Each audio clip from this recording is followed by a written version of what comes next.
Hey, do you want your iPhone to last longer? Well, not to worry, because using the power of AI, your battery life issues will be fixed apparently. This low-key sounds like a scam, but anyway, in iOS 19, Apple plans to launch an AI-powered battery management option that will analyze how you use your device and make adjustments accordingly to cut down on battery usage. There will also be a new lock screen indicator that shows you how long it will take you to charge your iPhone, which is a basic feature Android phones have offered for years, but now using the power of Apple Intelligence, it's on iOS. Wow, clearly you need the power of AI to do this. Anyway, this new AI battery management feature allegedly was designed with the iPhone 17 Air in mind, which we've heard may not have excellent battery life, and so let's see if AI can save this phone. Now what's interesting is that all devices running iOS 19 is getting this, not just the devices that run Apple Intelligence. I was expecting this to be an Apple Intelligence exclusive, considering Apple's going to be using the Apple Intelligence branding, so it's going to be a bit confusing that some Apple Intelligence features are available on all devices, but others are only available on newer devices. But anyway, it's great that Apple's blessing everyone with better endurance. You know what you could bless me with though? Clicking that subscribe button, of course. It's free and would bring you the latest about Apple right to the subscription box, so please consider it. It would be appreciated. Join the Surround by gang now. Gurman also in this new report does say Apple is pushing engineers to make this update more functional and less glitchy, which is good to hear considering in recent years iOS has become less stable, and I think more than new features, people want stability with iOS. Moving on, if you've ever wanted Apple to offer something similar to Samsung DeX on the iPhone, we have news. We could get just that with iOS 19. According to Majumbu, Stage Manager is coming to iPhones with the USB-C port. Right now, plugging your iPhone gives you a very basic version of screen mirroring. Basically, what you see on the iPhone is projected on the monitor, and so even a cut-down version of Stage Manager would be a massive upgrade.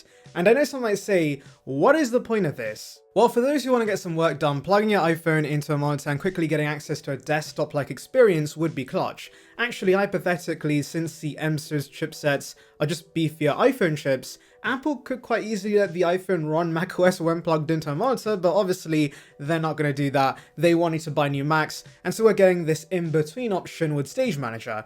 But as I said, if this turns out to be true, this would be a big upgrade over the current screen mirroring interface. Moving on to iPadOS 19, Leaker Majumbu reports that iPads could get a menu bar similar to macOS when using the Magic Keyboards. That's the top portion of your Mac where you can get access to quick toggles for the UI and the application you're currently using. Mark Gurman actually said Apple's aim this year was to make iPadOS more like macOS, and then said there'll be three main changes: improved productivity, improved multitasking, and improved app window management, which was quite a vague list of changes. What does improved productivity even mean? Thankfully, Leaker Majumbu is more specific and tells us we should see a new menu bar as well as a seamless version of Stage Manager, which sounds interesting. Maybe the current version of Stage Manager comes to iOS and iPadOS gets a beefed up version that's more similar to macOS. But I'll be honest, the list of changes people want to see with macOS will be so vast that Apple's just better off putting macOS on the iPads. For example, with improved multitasking and app window management, many would just want Apple to ditch Stage Manager on the iPads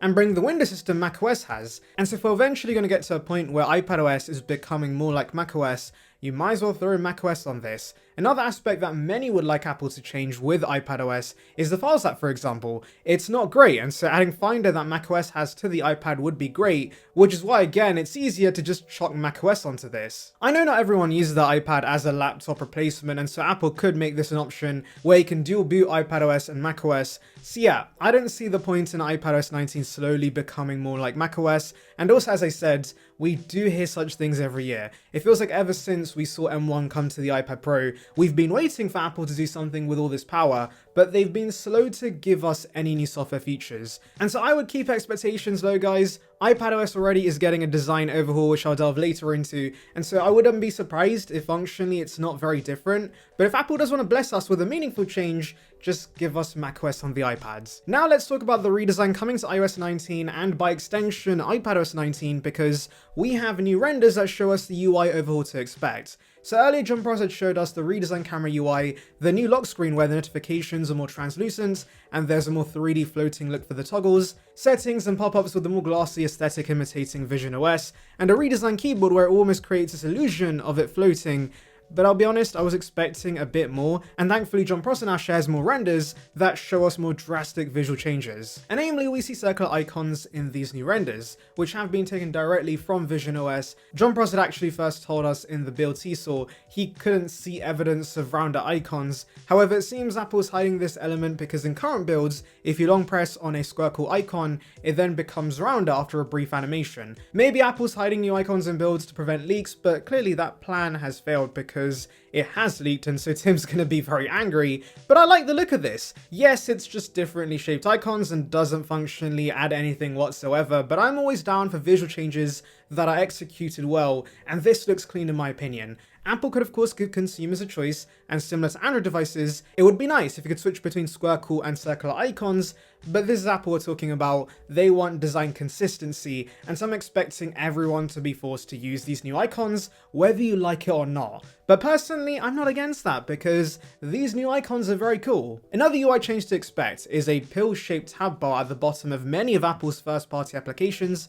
You can see how it looks, and it seems Apple is going to prioritize putting a lot of tabs towards the bottom of the device, which is great for reachability, especially for those using the Pro Max and having to do hand gymnastics right now to reach some areas of the UI. Also, Apple's rounding off everything, so if you long press on an app, the menu that comes up is rounded now. There's new sliders for volume and brightness in the control center, and also the settings app now has slimmer toggles. There's also a subtle lighting effect to some elements that help create this glass-like appearance. So for example, the flasher and camera controls on the lock screen shimmer as you move your iPhone, which sounds pretty cool. So overall, I actually love this. Yes, I'm an Apple sheep who's quite easily impressed by new fancy icons, but iOS has looked the same for a while, and so I'm glad to see a visual overhaul that will make your iPhone feel fresh. But let's be honest, I do have a feeling Apple's giving us this major overhaul to distract us from the fact Apple Intelligent Siri features have been delayed.